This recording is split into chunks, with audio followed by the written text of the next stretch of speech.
உளுந்தூர்பேட்டை அருகே உள்ள கூநத்தம் கிராமத்தில் 1200 ஆண்டுகள் மிகவும் பழமையான 8ஆம் நூற்றாண்டில் பல்லவ மன்னர்களால் வழிபட்டு வந்த ஜேஷ்டா தேவி கொற்றவை மற்றும் மண்ணில் புதைந்த நிலையில் இருந்த 5 அடி உயர சிவலிங்கத்தை கோயம்புத்தூரை சேர்ந்த கல்வெட்டு ஆராய்ச்சியாளர்கள் கண்டுபிடித்து அவற்றை தோண்டி எடுத்து சிவவாத்தியங்கள் முழங்க சிறப்பு அபிஷேகம் செய்தனர்.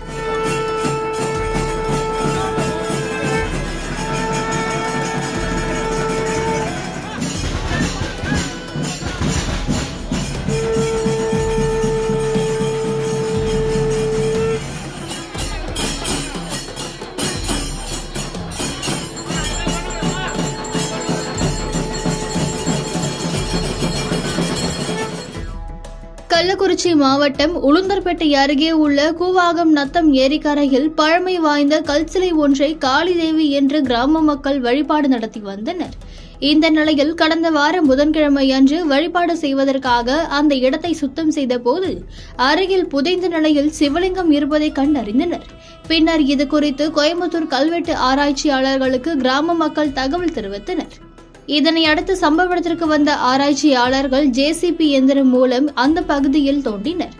அப்பொழுது 5 அடி உயரத்தில் சிவலிங்கம் மற்றும் ஜேஷ்டா தேவி கொற்றவை ஆகிய பழமை வாய்ந்த சிலைகளை கண்டெடுத்தனர். பின்னர் இந்த சிலைகளை ஆய்வு செய்தபோது 1200 ஆண்டுகள் மிகவும் பழமையான 8ஆம் நூற்றாண்டில் பல்லவ மன்னர்கள் இந்த சிலைகளை வழிபட்டு வந்ததாக கல்வெட்டு ஆராய்ச்சியாளர்கள் கண்டுபிடித்தனர்.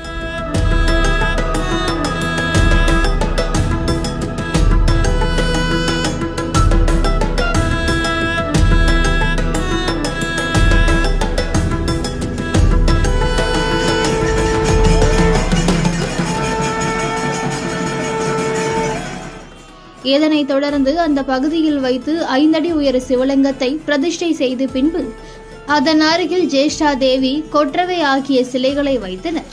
மேலும் 1ஆம் தேதி அன்று யாகசாலை நடத்தப்பட்டு புனித நீரை கைலாய வாத்தியங்களுடன் சிவமந்திரங்கள் முழங்க சிவலிங்கம் கொற்றவை ஜேஷ்டா தேவி சிலைகளுக்கு அபிஷேகம் நடத்தினர்.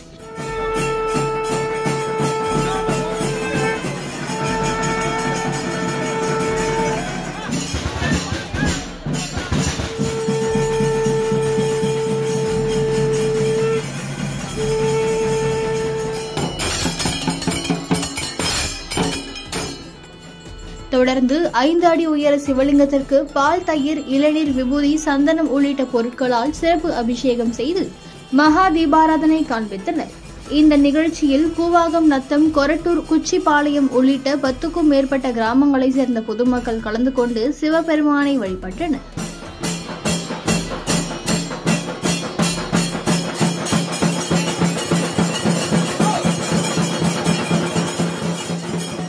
கூவாகம் அப்படின்னு இருக்கக்கூடிய ஊரின் ஏரிக்கரையில ஒரு சிவலிங்கம் பாதி புதைந்த நிலையில இருக்கிறதா கோவையை சேர்ந்த அரண்பணி அறக்கட்டளை அமைப்புக்கு தகவல் கொடுத்திருந்தாங்க. அதன்படி இங்கு வந்து பார்த்தபோது 5 அடி உயர சிவலிங்க திருமணி மண்ணில் புதைந்த நிலையிலும் 2.25 அடி அளவில் ஆவுடையும் இருந்தது.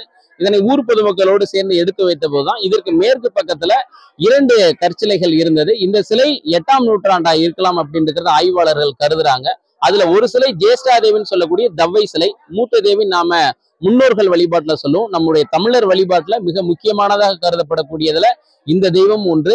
இங்க இருக்கக்கூடிய சிலை 5.5 அடி உயரத்துல இருந்தது. மாந்தன் மற்றும் மாந்தியோடு காகம் மற்றும் அதனுடைய துடைப்பம் சிற்பத்தோடு புடைப்பு சிற்பமா இருந்தது. அப்புறம் இந்த சிலையை பத்தி ஊர் மக்கள்கிட்ட நாம எடுத்து வச்சோம். அதனை தொடர்ந்து இதற்கு பக்கத்துல கொற்றவைன்னு சொல்லக்கூடிய ஒரு சிற்பம் இருந்தது. 8 கரங்களோடு எருமை தலையின் மீது அமர்ந்தவாறு அந்த அரிகண்டம் சிற்பத்தோடு இருக்கக்கூடியது பல்லவர்கள் காலத்தை சேர்ந்த 8ஆம் நூற்றாண்டு சிலையா இருக்கலாம் அப்படின்றத ஆய்வாளர்கள் கருதுறாங்க.